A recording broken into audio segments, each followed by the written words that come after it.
তো বন্ধুরা, এখানটায় আমি আছি কৃষি সভায়। তো কৃষি আলোচনা সভায় যে আছি, এখানটায় অনেক কৃষি সম্পর্কে দাদারা আমাদেরকে বলবে বা বলতেছেন। আপনারা ফুল ভিডিওটি দেখুন, আপনাদেরও অনেক কৃষি কাজের ক্ষেত্রে অনেকটা উপকারী হবে। কেননা এই ওষুধ সার আমরা যে কীটনাশক ব্যবহার করি জমিনে, সেগুলো কীভাবে ব্যবহার করতে হয় সেই সম্পর্কে আমাদের জানার অতি গুরুত্ব আছে। কেননা আমরা যেহেতু কৃষিকাজের মানুষ, কৃষিকাজ করে থাকি, কৃষিকাজ না করলে আমাদের পেটে ভাত যাবে না। সেহেতু আমাদেরকে অবশ্যই এই কথাগুলি গুরুত্ব সহকারে শুনতে হবে। তো বন্ধুরা, আপনারা সবাই আমার এই ভিডিওটি দেখুন আর শিখুন, এনারা কি বলছে শুনুন।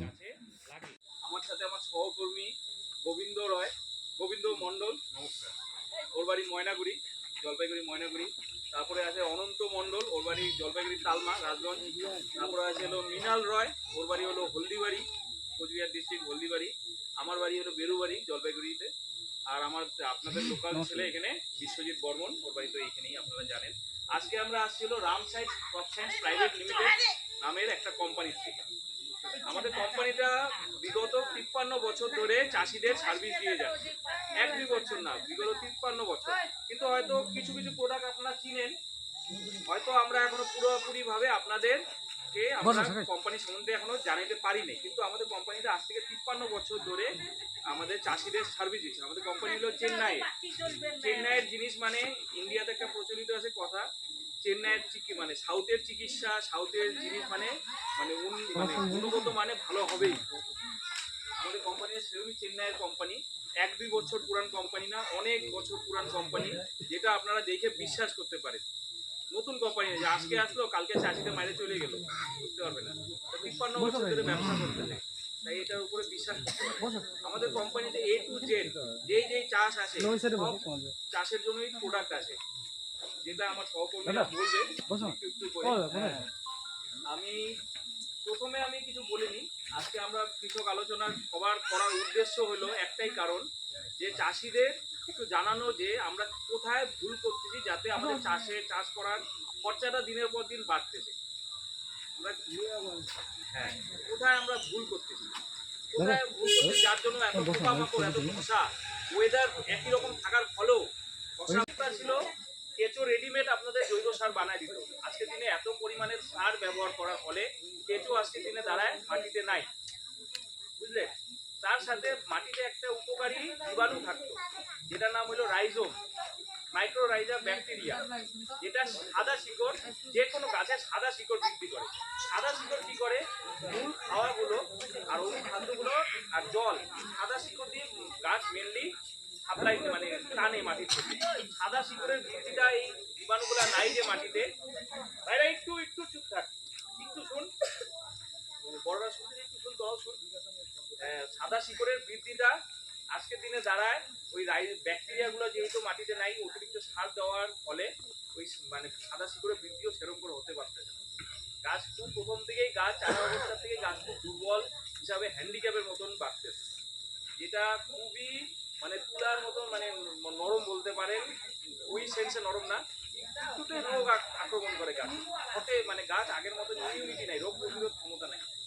সবকিছু হচ্ছে এই বিভিন্ন ধরনের রাসায়নিক সার আমরা মাটিতে ব্যবহার করতেছি, তার জন্য কেঁচো বিভিন্ন ধরনের উপকারী জীব মাটিতে বসবাস করতে পারতেছে না।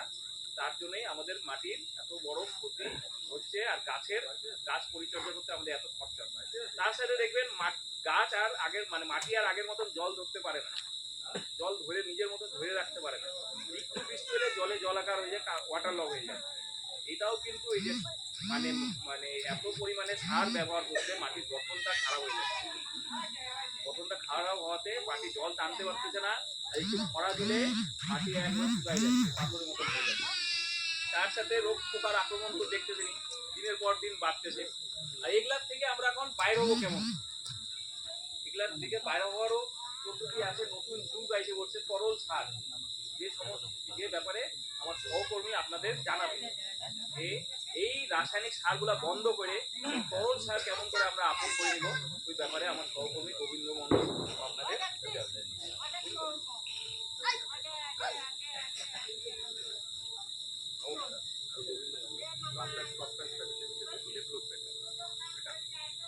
যাই হোক, আপনাদের এখানে মেনলি চাষ সেখানে কিসের কিসের চাষ হয়? তাহলে আমার একটু বলতে সুবিধা হবে।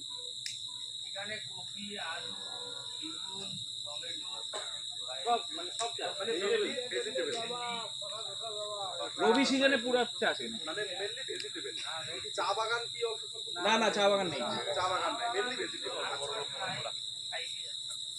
এখন বিষয়টা হলো যেটা ও কিছুটা বলে গেল, দেখেন এই যে আমরা যে চাষটা করছি সেটা আপনাদের তুলনায় আমার বয়স অনেকটাই কম, সেহেতু যেরকম আমিও একটা সময় আমার আমার বাড়িতেও চাষ হয়, তো আমার বাবাকেও দেখছি আগে হাল গরু দিয়ে হাল করতো। কিন্তু এখন গরু দিয়ে আর কেউ হাল দেয় না। মানে আপনারা বলতে পারবেন একটা সময় কিন্তু আপনাদের আগের দিকটাতে কি হতো, আপনারা কিন্তু সার ব্যবহার করতেন প্রত্যেকটি কাজে অল্প সামান্য, বা হয়তো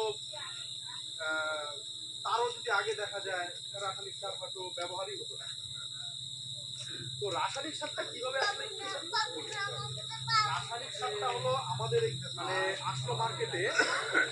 রাসায়নিক সারটা ধরেন একটা কোনো রাসায়নিক সারের কোম্পানি এসে রাত্রেবেলা কি করলো, আপনার ধরেন জমির বিভিন্ন জায়গায় ওরা ছিটাই দিয়ে চলে যাবে।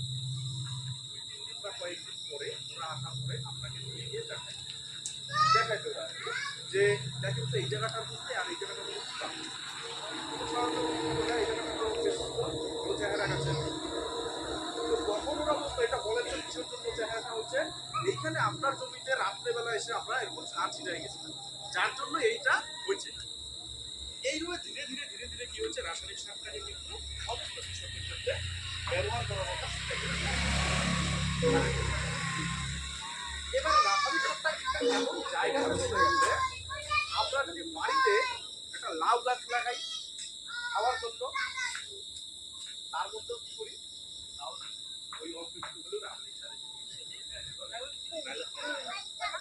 বাড়ির হয়তো সাইডে একটা 2-4টা লঙ্কা গাছ লাগাইছি, তার মধ্যেও 2-4টা সার।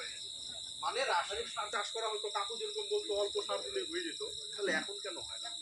জমির নিজস্ব একটা গুণ ছিল, নিজের একটা ক্ষমতা ছিল, সেই ক্ষমতাটা হারায় ফেলতো। কিছুক্ষণ আগে আকাশ বললো আপনার এটা স্প্রে করে দিলেন, যেটা মূল বিষয় সেটা হলো আপনি স্প্রে করলেন, আপনার ফসল উপর থেকে কাটে নিয়ে দিলেন, আপনার জমিটা কোনোভাবে এফেক্ট হবে। স্প্রে করলে মানে মাটিতে সেই সারটা খুবই কম যায়, আপনার মাটিটা ঠিক থাকে।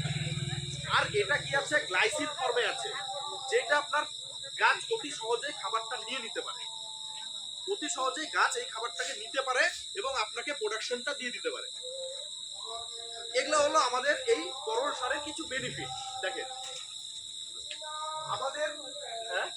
আমাদের এরকম এরকম হলো, এটা যেরকম আমাদের এই ভিজোম্যাক্স, আপনারা এটাকে স্প্রে যখন করবেন তখন হলো ট্যাঙ্কিতে 16 লিটারের যে আপনারা ট্যাঙ্কিতে স্প্রে করেন, সেই ট্যাঙ্কিতে হলো 50 ml করে দিতে হবে। এটা ডিএপি সারে যা রেজাল্ট পান সেম রেজাল্ট পান।